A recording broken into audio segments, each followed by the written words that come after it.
इनका कोई स्थान नहीं है। स्थानीय निकाय के चुनाव और लोकसभा के चुनाव अंतर है। महाराष्ट्र मुंबई में 6 लोकसभा सीटें सारी कांग्रेस एनसीपी के पास है। मुंबई महानगर पालिका में कहीं नहीं है। ठाणे महानगर पालिका में इनके पास सीटें हैं, ये कहीं नहीं है। स्थानीय निकाय मैं एक काम करता हूँ, जरा यहाँ जनता से पूछ लेता हूँ कि आम आदमी पार्टी का कितना असर है। आप तो भाई टोपी भी लगा बैठे हैं, क्या असर है भाई? नहीं, एक्चुअली ये महाराष्ट्र के अंदर जी, जैसे कि अभी इनको ये लोग बहस कर रहे हैं, आपको ये लगता है कि आम आदमी पार्टी ने राजनीति को बदल दिया है? बिल्कुल बदल दिया है और आने वाले समय में ये महाराष्ट्र में आम आदमी पार्टी चमत्कार करेगी। चलिए मैं देखता हूँ, आपको क्या लगता है, आम आदमी पार्टी ने बदलाव किया है? बदलाव करने के लिए शुरुआत की है और ऐसा लगता है कि बदलाव करके दिखाएगी। आप क्या कहते हैं साहब? रिजल्ट ऑफ इलेक्शन के बाद ही पता चलेगा। चलिए आप इलेक्शन के बाद ही, इलेक्शन के बाद अभी कुछ विचार नहीं है आपका। मैडम, आपको लगता है आम आदमी पार्टी कुछ ये तो इलेक्शन के बाद ही मालूम पड़ेगा। बड़ा डिप्लोमेटिक आंसर आप लोग दे रहे हैं। आप क्या कहते हैं? टाइम लगेगा सुधरने में भी। किसको? आम आदमी पार्टी को? आम आदमी पार्टी को। अच्छा, आपको अभी विश्वास नहीं है? नहीं है, लेकिन विकल्प बनता दिख रहा है? दिखता है। और थ्रेट किसके लिए आपको दिख रहा है? ये ज्यादा करके बीजेपी और शिवसेना के लिए। बताइए साहब, शिंदे साहब, आपके लिए तो बड़ा थ्रेट, अगर ऐसा है भी तो। अगर आम आदमी की बात यहाँ पर समझे तब भी आप लोग चुनौती स्वीकार करने को तैयार नहीं है? चुनौती स्वीकार करने के तैयार है नहीं, ऐसा नहीं है कि जो भी दिल्ली में हुआ, अभी हमारे फ्रेंड नवाब मलिक जी कह रहे कि लिटमस टेस्ट तो हो गई है जी। पूरी हिंदुस्तान की जनता चाहती है कि गुजरात में जो हुआ, जो विकास पुरुष सामने आ गया, जो हिंदुस्तान का पूरा आवाज था, वो भारतीय जनता पार्टी ने सुन लिया। एनडीए के अंदर वो चर्चा हुई, इसी की ओर से। हिंदुस्तान की आवाज थी या मोदी जी की आवाज थी जो आप लोग हिंदुस्तान के लेकर से ले आए? मैं जो कह रहा हूँ, हिंदुस्तान की क्यों आवाज थी? हमारा केरला में क्या है जी, हमारा वो पश्चिम बंगाल में क्या है जी, वहां भी जाके जैसा वो माहौल बनता है, मोदी जी की सभाएं होती हैं, जो पब्लिक मीटिंग होती है, वो तो आप सर मीडिया दिखाते हैं। आप सहमत हैं इनके बात से? नरेंद्र मोदी के अलावा इस देश में कोई नेता नहीं जिसकी हवा चल रही है? अभी तो उनकी हवा बना रहे हैं। यस, उनकी हवा खुद वो पार्टी और वो उनके पीछे के जो लोग हैं वो बना रहे हैं। लेकिन महाराष्ट्र में जो बेसिक जो पॉलिटिक्स है यहाँ का, उसमें आपके लिए मोदी कितना बड़ा फैक्टर है बताइए? नहीं, हमारे भाई आपके नेता जो हैं वो नरेंद्र मोदी से मिलकर आते हैं, लेकिन उसके बाद उनके साथ खड़े दिखाई नहीं देते। अजय जी, महाराष्ट्र में एक ही नेता आदरणीय राज साहब ठाकरे, जो बाला साहब ठाकरे जी के बाद में जो महाराष्ट्र में नेता है, जिसके पास स्पीच है, प्रेम शुक्ला जी से एकदम अभी लाठी लेकर निकल पड़ेंगे आपके साथ। जिसके ऊपर महाराष्ट्र ऐसा मत कि शिवसेना के लोग बहुत नाराज आएंगे आपसे। महाराष्ट्र की जनता उसके ऊपर विश्वास रखती है, ऐसे वो नेता है जी। और आज जो नहीं, तो आपके नेता नरेंद्र मोदी को कैसे देखते हैं? आप उनके साथ खड़े हो जाएंगे? उनके विकास के बारे में आदरणीय राज साहब ने उनके साथ में देखा भी है गुजरात में क्या है जी। लेकिन यहाँ पे मोदी जी ने जो गुजरात का नारा लगाया मुंबई में आके, महाराष्ट्र में आके, उसके बारे में आदरणीय राज साहब ने जो उनको कहना था उन्होंने कह दिया। नवाब साहब, आपको लगता है कि नरेंद्र मोदी वाकई में एक बड़ा फैक्टर है, क्योंकि भाई ये दोनों तो नरेंद्र मोदी का पिच करेंगे? ऐसा है, यहाँ एक मशीन है जिम्मी जीप, इसके जरिए शूट करके पर्टिकुलर क्राउड को दिखाना जी, पीछे से वॉइस देना और टेलीविजन के माध्यम से जनता को भ्रमित करके राजनीति देश में चल नहीं सकती। कहीं ना कहीं 3 राज्यों के नतीजों से लोगों को गुमराह करके 2004 में भी Bharatiya Janata party shining India और फील गुड के नारे के साथ गई थी। इन्हीं 3 राज्यों की जीत के बाद देश से एनडीए की सरकार उखड़ी थी। मुझे लगता है 3 राज्य की जीत के सहारे हवा बनाने का प्रयास हो रहा है। मुझे लगता है कि तो मोदी आपके हिसाब से कितना बड़ा चैलेंज है? कांग्रेस पार्टी तो मानती है कि नरेंद्र मोदी वाकई में एक बहुत बड़ा चैलेंज है, क्योंकि कई नेता कांग्रेस के कह चुके हैं कि मोदी के बारे में सोचना चाहिए आपको। ऐसा है कि नरेंद्र मोदी जी भारतीय जनता पार्टी के नेता हो सकते हैं, देश के नेता नहीं हो सकते। हमें समझना पड़ेगा कि बीजेपी नेता विहीन पार्टी थी, कहीं ना कहीं भारतीय जनता पार्टी को नेता मिल गया, वो भी अधूरे मन से। आधे लोग साथ में हैं और आधे लोग कहीं ना कहीं मन ही मन में चाहते हैं कि कहीं क्यों आई थी कि शरद पवार जी उनसे मुलाकात करना चाहते हैं, गठजोड़ करना चाहते हैं? झूठी खबरें फैलाने का काम भारतीय जनता पार्टी का है। गोबेल नीति से भारतीय जनता पार्टी देश में चलती है। झूठ का आडंबर खड़ा करना, लोगों को बदनाम करके अपने पक्ष में माहौल खड़ा करना, ये भारतीय जनता पार्टी का हमेशा एजेंडा रहा है। उसी के तहत इस तरह की खबरें फैलाई गई। ये तो जो है जनता खुद देख रही है, लेकिन राष्ट्रवादी कांग्रेस पार्टी का नरेंद्र मोदी का विरोध वो अधूरे मन वाला है। प्रफुल्ल पटेल, शरद पवार एक बयान देते हैं, नवाब भाई का दूसरा बयान। ये विरोध जो है अधूरे मन से चल रहा है कि शिवसेना के प्रवक्ता यहाँ पर हैं, शिव बंधन बांध रहे हैं कार्यकर्ताओं को कि हम सब एक साथ में हैं, लेकिन इनके 2 एमपी शिव बंधन तोड़ के पार्टी छोड़ के भाग रहे हैं। कहीं ना कहीं नाम शिरडी से लीजिए ना, जीता कौन हुआ भाग रहे हैं? नेता इनका भाग रहा है। कौन भाग रहा है बताइए ना। इनका शिरडी के जो एमपी साहब हैं वाकचौरे, वो छोड़ने के लिए तैयार हैं। इनके शिव बंधन से इनके कार्यकर्ता टिक नहीं रहे, परभनी के एमपी इनके साथ में नहीं है। कहीं ना कहीं इनकी पार्टी के लोग इनके साथ नहीं है और देश की जनता की बात करने वाले लोग हैं। मुझे लगता है कि शिव बंधन टूट रहा है और ये कह रहे हैं कि राष्ट्रवादी कांग्रेस अच्छा, पहले आज इस बात का फैसला कर लेते हैं, शरद पवार जी नरेंद्र मोदी के साथ मिले थे या नहीं मिले?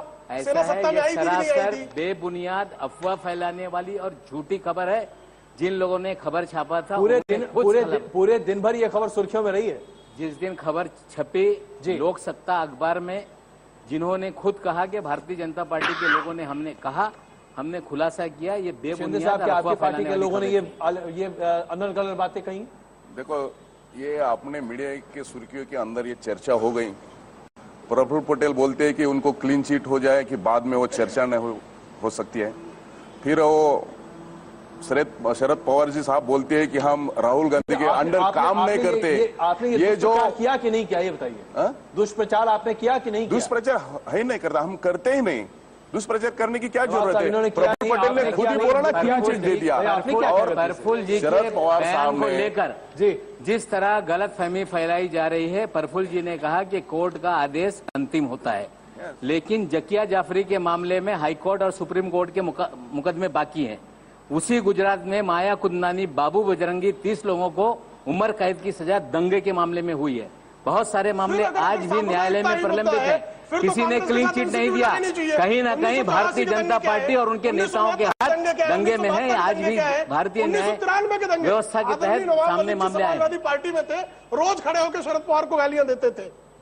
ऐसा है, मैं समाजवादी पार्टी में समाजवादी विचार के साथ था, लेकिन कैसे पवित्र हो गए भारतीय जनता पार्टी नफरत और कहीं ना कहीं सांप्रदायिकता के आधार पर राजनीति करना चाहती है और कहीं ना कहीं देश में बम ब्लास्ट कराने वाले लोग आज कहीं ना कहीं संघ परिवार के स्वामी असीमानंद जी बोल रहे हैं कि इंद्रेश कुमार कहीं ना कहीं स्वामी असीमानंद जी ने कहा कि मोहन भागवत असीमानंद का एक झूठी स्टोरी है और असीमानंद ने जांच कर लेना कर लेना। एनआईए तो किसने रोका? अगर इनकी हिम्मत है तो असीमानंद की जांच करें नार्को टेस्ट के। मैं कहता हूँ कि शरद पवार का भी नार्को टेस्ट ले, जितेंद्र वाड का भी ले, तीसरा जहां के मामले में क्यों कूदे लोग? अच्छा, एक बात बता दी, नार्को टेस्ट लेके देखो, ये सांप्रदायिकता का जो भूगी आप लोग बार बार फैलाते रहते हैं, क्या एमएनएस भी इसमें शामिल है? क्या आपको भी लगता है कि वो सांप्रदायिकता का कार्ड भुनाते हैं और ये लोग दोनों भी भुना रहे हैं? बीजेपी शिवसेना, आप लोग कहाँ खड़े हैं इसमें? हम लोग सांप्रदायिक नहीं, आप तो मराठी कार्ड खाली लेके चलते हैं। सिर्फ मराठी कार्ड, महाराष्ट्र का मराठी आदमी, उसका विकास, बस उसके अलावा आपको कोई लेना देना नहीं। उसका नवनिर्माण करने के माध्यम से हम लोग यहाँ पे राजनीति कर रहे हैं। बिल्कुल। और ये जो सांप्रदायिकता का कार्ड ये लोग सब खेलते हैं, उसमें आप कहाँ हैं? देखिए, ये तो इस देश का दुर्भाग्य रहा है कि सांप्रदायिक राजनीति करने का जो मानस यहाँ के सभी राजनीतिक दलों ने किया है, तो उससे इस देश के आम जनता का नुकसान हुआ है। ये बार बार सिद्ध हो गया है कि ऐसे तो नुकसान किसका हो रहा है बताइए ना।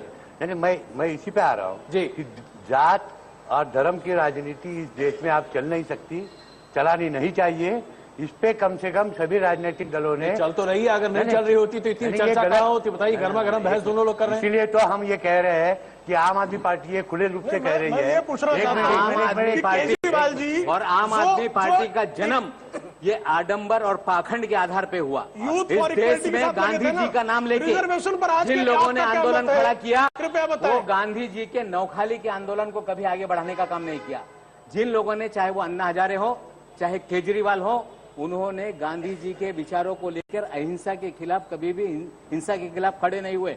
आज देश में एक कानून प्रलंबित है, दंगा विरोधी कानून, उसको लेके ना अन्ना खड़े हो रहे हैं, ना आम आदमी पार्टी का नेता खड़ा हो रहा है। कहीं न कहीं इस देश के अंदर जिस तरह से दंगाइयों की राजनीति है, कहीं ना कहीं ऐसे लोगों को बोलने का महात्मा गांधी गांधी टोपी लगा देश में राजनीति करने का अधिकार ऐसे लोगों को नहीं। आप इनको सांप्रदायिक मानते हैं? कहीं ना कहीं एक वेस्टेज इंटरेस्ट में इस तरह के राजनीतिक दल देश में राजनीति साहब जवाब तो दीजिए कम से कम। बहुत शांति से ये नवाब साहब जो कह रहे हैं जी, देश की जनता यही चाह रही है कि इनके जो झगड़े चल रहे हैं ये झगड़े जात और धर्म के राजनीति मैंने दंगा विरोधी कानून बने कि नहीं बताए ना आप? बने ना, बिल्कुल बने। उसमें तो उसके लिए भूख हड़ताल पे कब बैठोगे ना? अब आप भूख हड़ताल पे आप बैठिए ना, भूख हड़ताल पे। अन्ना हजारे कब बैठेगा बताए ना? अन्ना हजारे, केजरीवाल कब बैठेंगे बताए ना? मयंक गांधी कब बैठेंगे बताए? मैं क्या बोल रहा हूं? दमानिया कब बैठेगी बताए?